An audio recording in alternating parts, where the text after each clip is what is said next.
അതിരപ്പിള്ളിയിൽ മസ്തകത്തിൽ പരിക്കേറ്റ ആനയെ പിടികൂടി ചികിത്സ നൽകാനുള്ള ദൗത്യം വിജയം.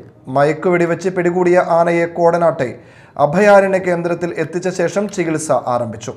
ബുധനാഴ്ച രാവിലെയാണ് ഡോക്ടർ അരുൺ സക്രിയയുടെ നേതൃത്വത്തിലുള്ള സംഘം ആനയെ മയക്കുവെടിവെച്ചത്. മയക്കുവെടിയേറ്റതിനോടെ മയങ്ങി വീണ ആനയുടെ ജീവനിൽ ആശങ്ക ഉയർന്നിരുന്നു. എന്നാൽ ആനയെ കുങ്കിയാനകളുടെ സഹായത്തോടെ എഴുന്നേൽപ്പിച്ച് വാഹനത്തിൽ കയറ്റിയതോടെ ദൗത്യം വിജയം കാണുകയായിരുന്നു.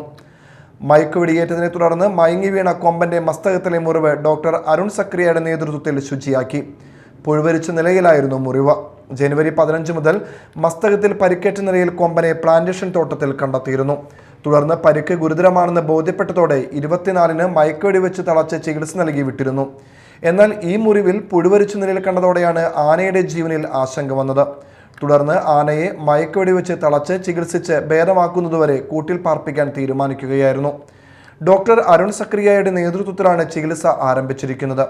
1.5 മാസത്തോളം തുടർ ചികിത്സ വേണ്ടിവരുമെന്നാണ് പ്രതീക്ഷിക്കുന്നത്. മസ്തകത്തിലെ മുറിവ് പൂർണ്ണമായി ഉണങ്ങി ആന ആരോഗ്യവാനാകുമെന്ന പ്രതീക്ഷയിലാണ് ഏവരും.